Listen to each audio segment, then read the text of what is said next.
So good afternoon, everyone. Once again, Ali and your team, thanks very much. It's been a great conference so far.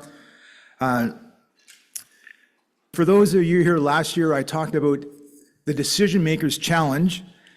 And as I reflected, I realized that decision maker, that C-suite C-suite executive who has to make the decisions and consider what money can the company afford to put into cybersecurity compared to the other 1,000 decisions that the executives have to make. And I do have some experience now, having been at the executive level for a number of years.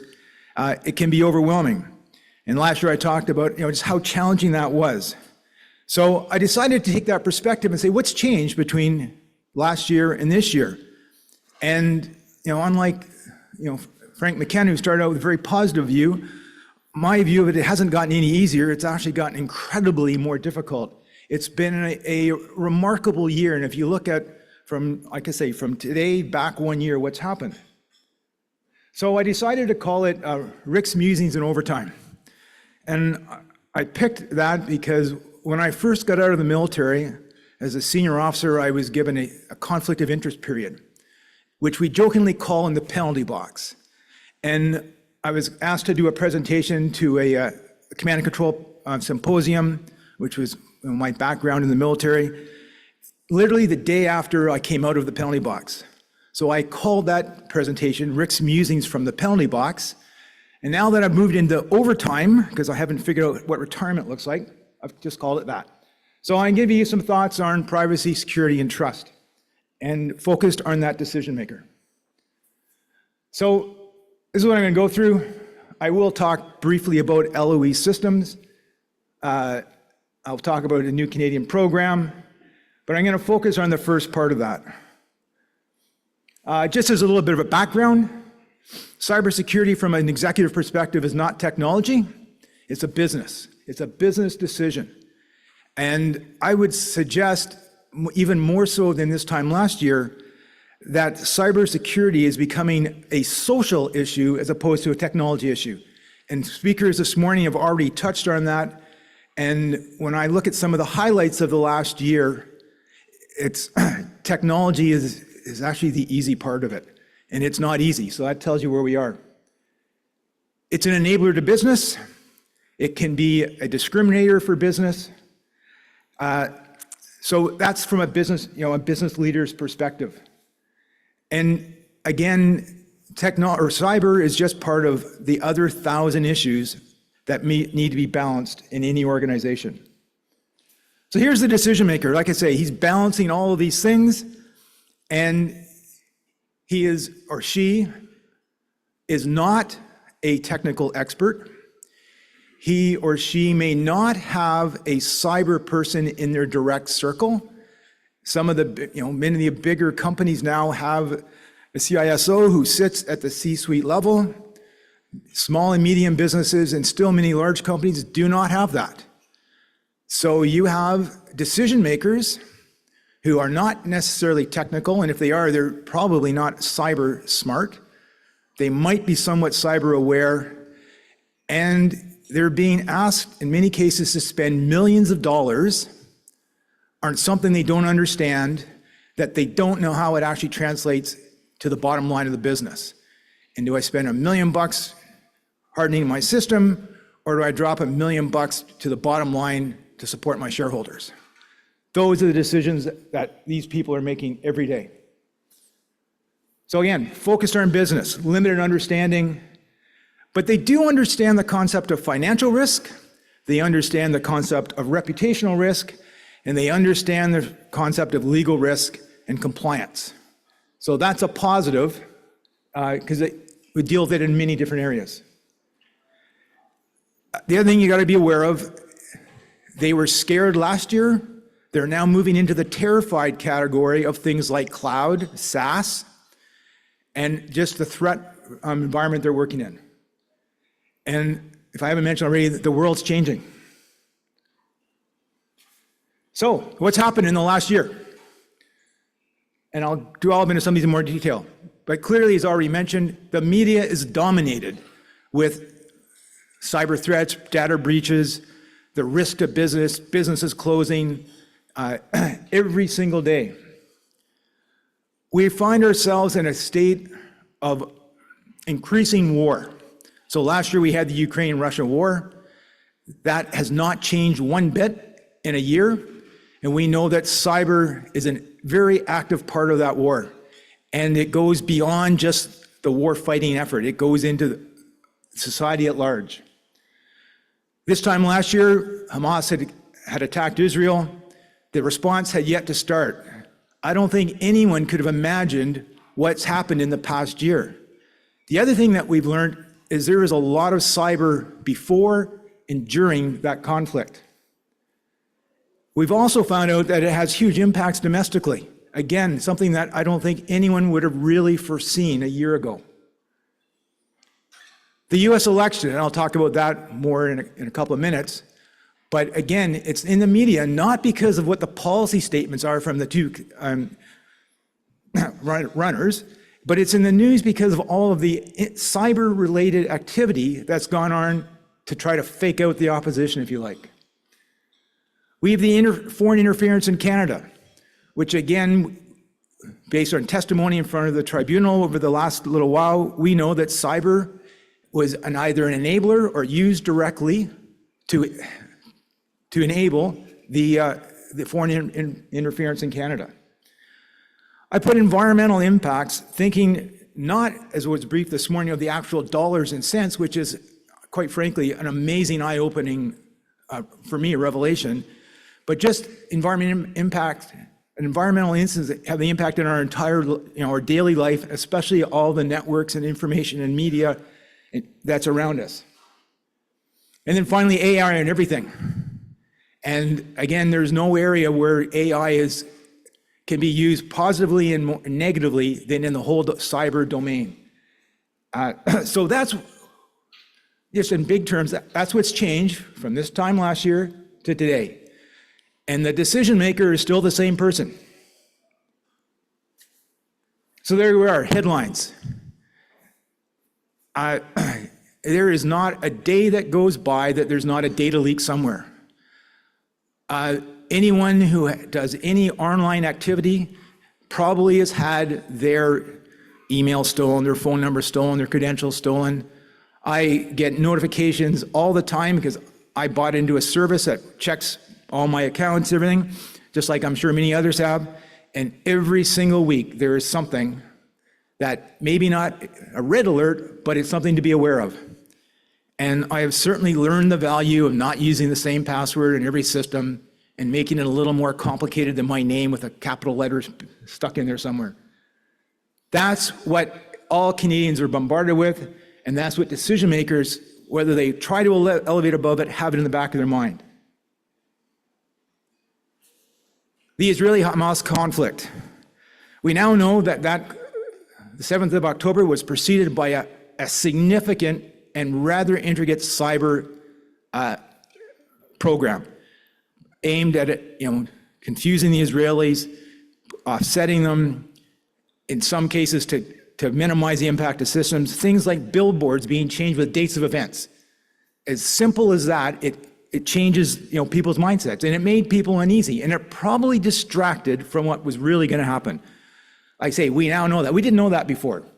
I don't think anyone really realized it. And probably what's even worse is if they did realize there was an electronic billboard that had the wrong information, they assumed it was just a technical mistake. The system didn't work. Well, the system didn't work because it was purposely made not to work.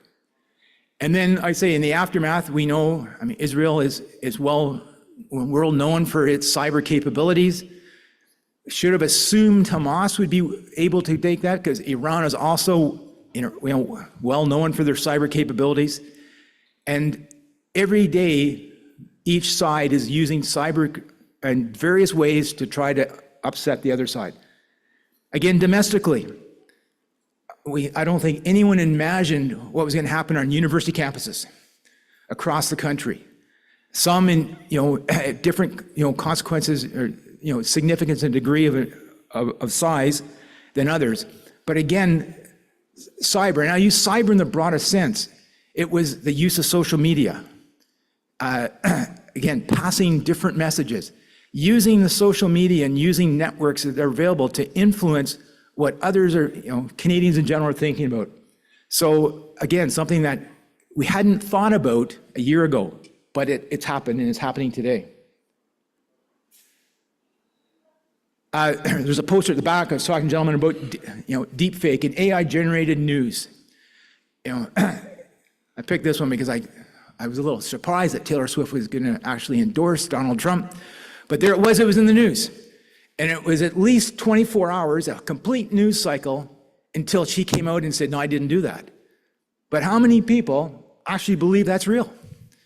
And that's just one example, and I pick it because obviously everyone knows who Taylor Swift is, except for me before this. Other than she's dating a football player, then I knew that part. This is happening every single day in the US election. And we are foolish to think it's not going to happen in the Canadian election, whenever the Canadian election comes about. And it is influencing people. It is changing votes. So this is a real risk. And this is why I say it's moving from a technology, and I know there's technology being developed, and there's actually great uses of AI-generated technology and images to do things. Unfortunately, there's also the other side of it, and it's having an impact. So I talked about incidents in Canada. So I found this website. It talks about all the reported incidents in Canada. I just took a snapshot of the first page. Interestingly, the Calgary Public Library, of all places. But then you find out that public libraries across the country in the past, since the summer, have been hit. This goes on for about 20 pages of incidents, and that's just for 2024. Again, want to make you think, and we've seen it. Financial companies, insurance companies, back office companies, point of sales, all being taken down for periods of time because of cyber incidents. And what's even worse, sometimes it's just because people can do it. It's not that there's any criminal activity. It's all criminal, I guess, but there's no trying to steal. They just, I just want to see if I can bring down this network. You go to small businesses. I work in a medium-sized business. We get hit thousands of times a day because we do defense contracts. I can tell you that the biggest hitter, source is Russia, followed very closely by Iran. Every single day. It was mentioned this morning, the government of Canada gets attacked every single day. That's the world we live in. That's what that poor decision maker is living in. And does my $1 million investment actually give me something, or is it just $1 million that's gone? Interesting, I read an article just last week, and it was talking about, IT. So everyone's now trying to extend their IT. So, my laptop at work is now 5 years old. And no, it still seems to function because what I do with it is, Office 365, it functions with Office 365 quite well. And then this analysis was done and said, the money that we pay to keep that computer secure is more money than it would cost to buy a new computer. And it was, if your laptop is any more than 3 years old, get rid of it, because you're actually paying more money to secure that laptop than it is a new one with, a next generation of hardware in it. So I immediately went to the information tech guys and said, hey, this is now my excuse for a new computer. I didn't get it. I showed this last year, the never-ending cycle, and I've added a bit to it. So obviously the threat keeps changing. People keep changing, and I'll talk a bit more in a minute. Processes. Businesses are continually doing reprocess engineering. It's coming back around again. It was a cycle a few years ago, and now it's back. And now we're trying to simplify processes and integrate processes. It takes a lot of time. Technology changes, as everyone in this room knows. When I worked more closely in the tech world, we use a thing called Moore's Law, which is every 18 months. So every 18 months, you have a complete change of technology. So this computer is going to last you 5 years. No, it's not. It's going to last me 18 months. I don't care that the case is really solid and is strong. It just changes. The core technology changes. And now I've added social, because I think this is where the biggest risk is now coming, and the the biggest factor that's going to cause people not to make decisions, because they're going to be frozen in this paralysis of wondering what to do. And it's because of all the social impacts now, the fake news. And although he's the greatest generator of it, is a correct term. There's a lot of that. The rhetoric. We saw it yesterday, within our own country with what was going on with the Foreign Interference Committee and the testimony. There's a lot of commentaries. Some of it's been very irresponsible because it hasn't been for the nation's perspectives and benefits for something else. And continually changing, it's now just continually changing at a more rapid pace. That is the cycle that a decision maker trying to decide how much money and what investments to make into cyber is faced with every single day. So I mentioned about a new program. So this is a Canadian program for cybersecurity certification. This impacts all businesses who will do government contracts with a secure, for defense and other public safety departments. It's modeled on the US program, which is good because the big companies are already starting to do it for the US. It makes perfect sense, but it's going to be one more thing that costs money and takes time. Now, interestingly, when this came out, so it started, actually, the first time I heard about it was just after this conference last year. And I said, to the cyber staff, the security staff, we have an integrated team. I go, okay, what does this mean to us as a business? Like, what do we have to do to get ready for this? So they run away and do up a big briefing plan. They come back and explain to me how we think we can make money off of this. So it's going to be all done with third-party assessors, so we can develop a team of third-party assessors. I still don't know what we have to do as a business to actually meet that requirement, but I do know that there's a potential business opportunity by getting third-party assessors. As part of last year, I mentioned people coming back with a great answer, but it didn't answer my question. But there is a new program for those in the defense industry, and involved in the defense industry is going to be one more piece or one more hurdle to go through. I should say I'd talk about low Earth orbiting systems for just a minute, only because they'd actually done a bit of work in this area for me for this presentation originally. And so also, interestingly enough, when I sent this presentation in, I'm sorry, it was 2 days late, and thank you for the 5 reminders. I used a low Earth orbiting system. I was at my cottage, and I have Starlink, and so I did the presentation, and I sent it, uploaded it in Starlink, and I'm sure that's how come there was spelling mistakes on one of the slides, because someone changed it in the process. But fortunately, it was nice enough the university put it online so I could actually go in and then fix it, I think. Low Earth orbiting systems are used more and more and more. And, I do have some SATCOM background, at least on the operational side, and there are some real risks here. So when they launch 60 satellites at a time, those satellites are small. They don't have a lot of power. And anyone who knows anything about satellite comms planning, it's all about power budget and how much power you can use for this and how much power you can use for that, because they're very expensive and they only last so many years. And if you use up the battery, that's usually what dies on them, then you've lost your multi-million-dollar investment. So because they're low powered, that means they can't put as much encryption on it, because encryption uses a lot of power. So it makes them inherently more at risk. There's also other advantages because they don't have they're not as high up in the sky, so the signal doesn't travel. There's not as much latency in the signal. There's a number of areas that can be attacked. And I know that, some of the work that we sponsor here is starting to look at how do you encrypt these systems so you can still maintain the small size but get some more protection. Anyway, I told those I would do a little spur on low Earth orbiting satellites, and that's my little spur on low Earth orbiting satellites. So achieving privacy, trust, or security and trust, it's all about protecting your data, which we haven't really talked about yet, protecting your network. You have to trust your data. And this, of course, is where things like, the false information's coming, and it now makes you question your data. Your data might be absolutely bang on, but you're always got this little thing in the back of your head going, what if it's not right? You got to trust your processes. And I get really frustrated when the answer is always, let's change our process. Because changing processes means structural changes, training changes, procedures, your day-to-day procedures. You got to trust your processes. And most importantly, it comes down to people. At the end of the day, if you get everything else right and your people wrong, you're done. Trust your people. And I think this is where I'm going to end up. So like I say, it comes down to people.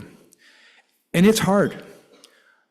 There are thousands of jobs for qualified cyber specialists in this country. And there are not thousands of applicants to fill these jobs.